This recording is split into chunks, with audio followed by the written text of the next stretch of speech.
चत्वारिंशदधिकशततमोऽध्यायः। भीमसेन का उत्साह तथा पांडवों का कुलिंदराज सुबाहु के राज्य में होते हुए गंधमादन और हिमालय पर्वत को प्रस्थान। युधिष्ठिर बोले, भीमसेन, यहाँ बहुत से बलवान और विशालकाय राक्षस छिपे रहते हैं, अतः अग्निहोत्र एवं तपस्या के प्रभाव से ही हम लोग यहाँ से आगे बढ़ सकते हैं। 1. वृकोदर, तुम बल का आश्रय लेकर अपनी भूख प्यास मिटा दो, फिर शारीरिक शक्ति और चतुरता का सहारा लो। 2. भैया, कैलाश पर्वत के विषय में महर्षि ने जो बात कही है वह तुमने भी सुना ही है। अब स्वयं अपनी बुद्धि से विचार करके देखो, द्रौपदी इस दुर्गम प्रदेश में कैसे चल सकेगी। 3. अथवा विशाल नेत्रों वाय भीम, तुम सहदेव, धौम्य, सारथी, रसोइये, समस्त सेवक, रथ, घोड़े तथा मार्ग के कष्ट को सहन न कर सकने वाले जो अन्य ब्राह्मण हैं, उन सबके साथ यहीं से लौट जाओ। 4. 5. केवल मैं, नकुल तथा महातपस्वी लोमश जी, ये 3 व्यक्ति ही संयम और व्रत का पालन करते हुए यहाँ से आगे की यात्रा करेंगे। हम तीनों ही स्वल्पाहार से जीवन निर्वाह करेंगे। तुम गंगाद्वार, हरिद्वार में एकाग्रचित हो मेरे आगमन की प्रतीक्षा करो और जब तक मैं लौट कर न आऊं तब तक द्रौपदी की रक्षा करते हुए वहीं निवास करो। 6. 7. भीमसेन ने कहा, भारत, राजकुमारी द्रौपदी यद्यपि रास्ते की थकावट से और मानसिक दुख से भी पीड़ित है, तो भी यह कल्याणमयी देवी अर्जुन को देखने की इच्छा से उत्साहपूर्वक हमारे साथ चल ही रही है। 8.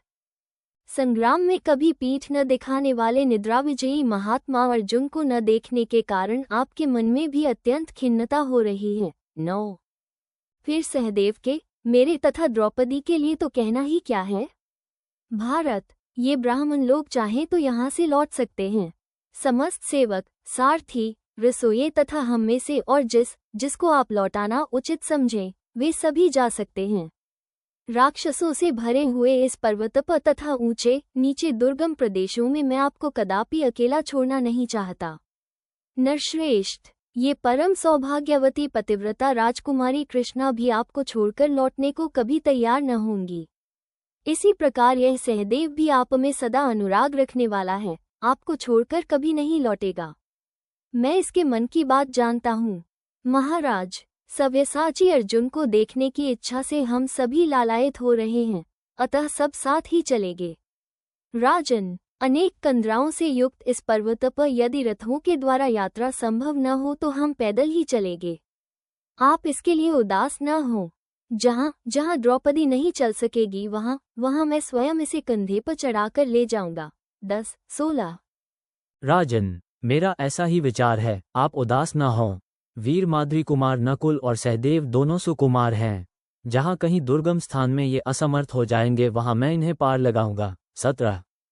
युधिष्ठिर बोले, भीमसेन, इस प्रकार उत्साहपूर्ण बातें करते हुए तुम्हारा बल बढ़े, क्योंकि तुम यशस्विनी द्रौपदी तथा नकुल, सहदेव को भी वहन करके ले चलने का उत्साह रखते हो।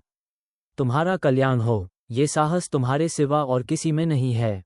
तुम्हारे बल, यश, धर्म और कीर्ति का विस्तार हो।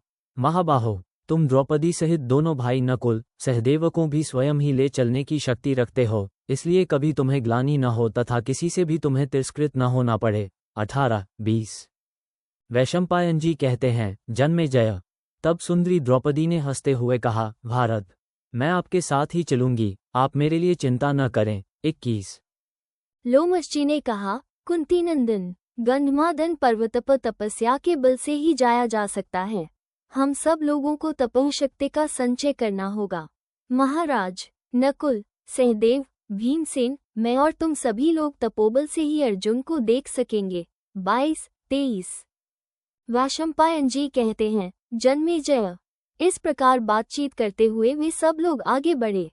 कुछ दूर जाने पर उन्हें कुलिंदराज सुबाहु का विशाल राज्य दिखाई दिया, जहाँ हाथी घोड़ों की बहुतायत थी और सैकड़ों किरात, तनगण एवं कुलिंद आदि जंगली जातियों के लोग निवास करते थे। वो देवताओं से सेवित देश हिमालय के अत्यंत समीप था। वहाँ अनेक प्रकार की आश्चर्यजनक वस्तुएं दिखाई देती थीं। सुबाहु का वो राज्य देखकर उन सबको बड़ी प्रसन्नता हुई। कुलिंदों के राजा सुबाहु को जब ये पता लगा कि मेरे राज्य में पांडव आए हैं, तब उसने राज्य की सीमा पर जाकर बड़े आदर सत्कार के साथ उन्हें अपनाया। उसके द्वारा प्रेम से पूजित होकर वे सब लोग बड़े सुख से वहां रहे। 24-26। दूसरे दिन निर्मल प्रभात काल में सूर्योदय होने पर उन सब ने हिमालय पर्वत की ओर प्रस्थान किया। जन्मेजय, इंद्रसेन आदि सेवकों, रसोइयों और पाकशाला के अध्यक्षकों तथा द्रौपदी के सारे सामानों को कुलिंदराज सुबाहु के यहाँ सौंपकर वे महापराक्रमी महारथी कुरुकुल नंदन पांडव द्रौपदी के साथ धीरे धीरे पैदल ही चल दिए। उनके मन में अर्जुन को देखने की बड़ी उत्कंठा थी, अतः वे बड़े हर्ष और उल्लास के साथ उस देश से प्रस्थित हुए। 27-29।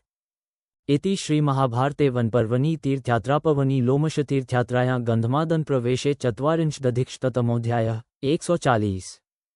इस प्रकार श्री महाभारत वनपर्व के अंतर्गत तीर्थयात्रार्व में लोमश तीर्थयात्रा के प्रसंग में गंधमादन प्रवेश विषयक 140वां अध्याय पूरा हुआ। 140।